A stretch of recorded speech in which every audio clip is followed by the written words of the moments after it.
Honorable Senator Syed Ali Zafar, please.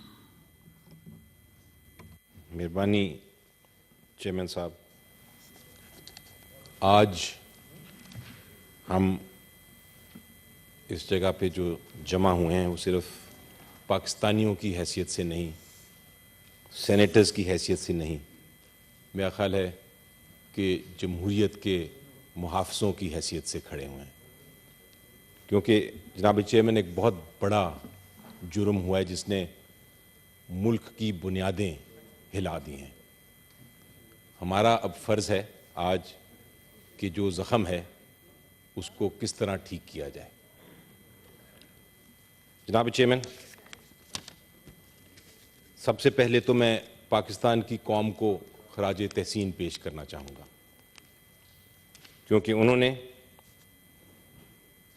इन सब वाक़यात जो हुए प्री पोल और पोस्ट पोल रिगिंग में, उन्हें उसके बावजूद एक लाउड एंड क्लियर, बुलंद और साफ मैंडेट और फैसला दे दिया है। चाहे कोई माने या ना माने, वो फैसला उन्होंने उम्मीद और जमहूरियत के हक में दिया है। कोई माने या ना माने, ये फैसला पीटीआई और इमरान खान साहब के फेवर में दिया है, वाज़े तौर पे दिया है। आप अगर प्री पोल रिगिंग की बात करते हैं और पोस्ट पोल रिगिंग की बात करते हैं तो लोगों के सामने बड़ी मुश्किलात थीं, लेकिन पाकिस्तान के नौजवानों ने एक इनकलाब ले आए हैं। It is a revolution sir, it is a revolution of hope and in favour of democracy. Pre poll rigging क्या हो रहा था सबको पता है। एक जमात को टारगेट किया गया, लोगों को हरासा किया गया, उनमें खौफ पैदा किया गया इस उम्मीद से कि शायद वो वोट करने नहीं आएंगे। पीटीआई के जो लीडर्स थे उनको अरेस्ट किया गया, सबको मालूम है, कोई छुपी बात नहीं। एक मुकदमे से निकलते थे तो दूसरे मुकदमे में उनको अरेस्ट कर लिया जाता था।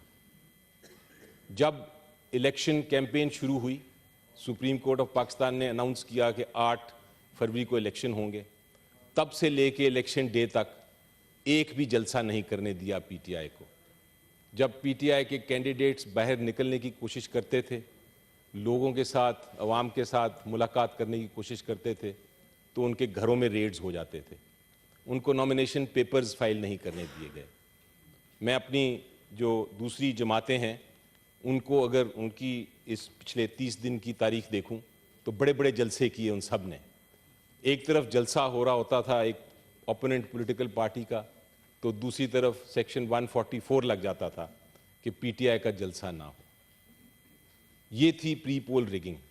और फिर सबसे बड़ा जो जुल्म, सबसे बड़ा जो गुनाह, सबसे बड़ा जो ज़ख़म जमहूरियत को डाला गया, वो इलेक्शन से कुछ देर पहले पीटीआई का सिंबल ले लिया गया। पीटीआई का सिंबल जो लिया गया उसका मकसद ये था कि लोग कंफ्यूज हो जाए, पब्लिक, अवाम जो है पीटीआई को वोट ना कर सके।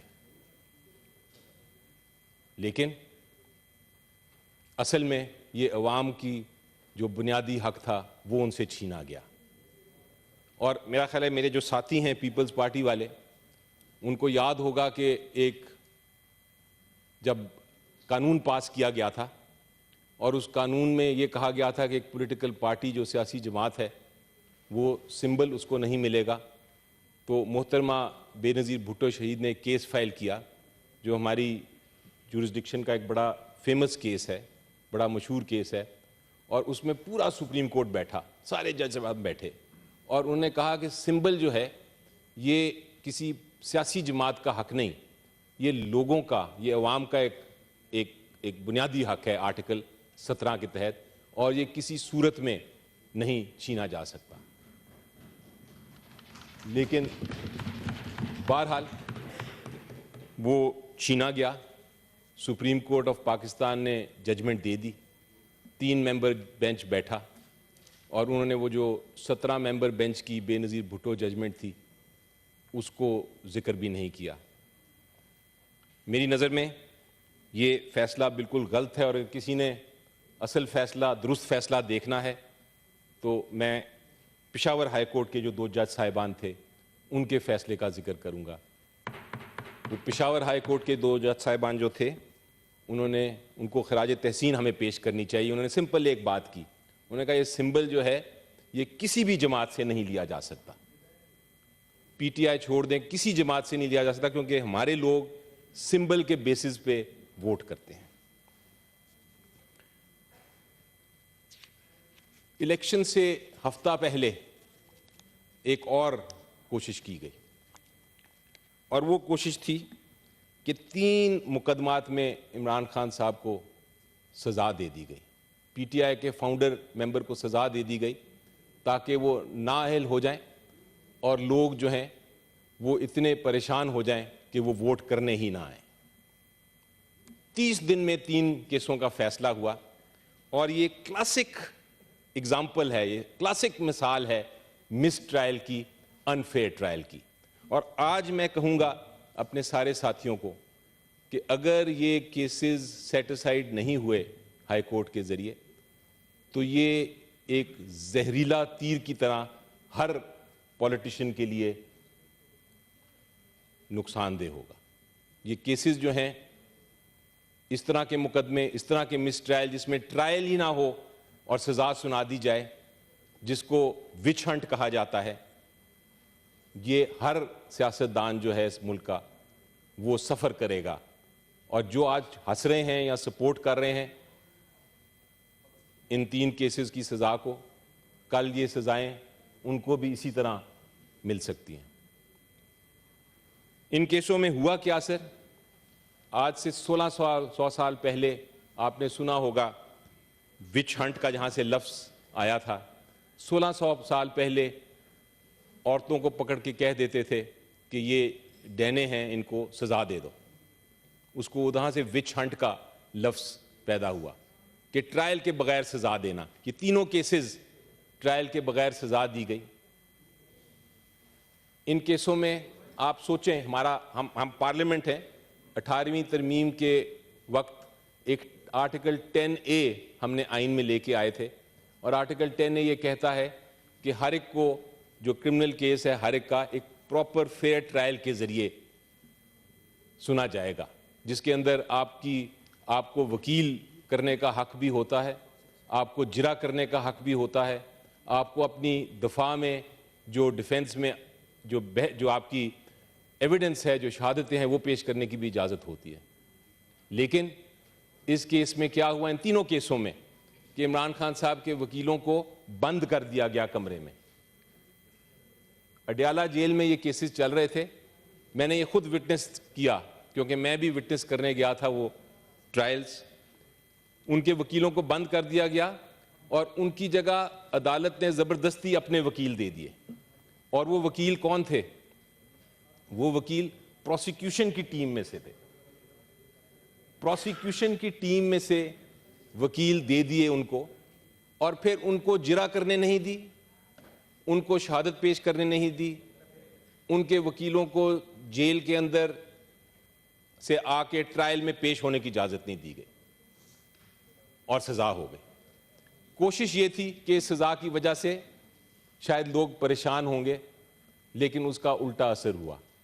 पाकिस्तानी कौम ने ये देखा कि नाइंसाफ़ी हो रही है, तो वो लोग भी जो कि शायद पीटीआई के साथ नहीं थे या इमरान खान साहब के साथ नहीं थे, उन्होंने भी भरपूर आके इलेक्शन में हिस्सा लिया।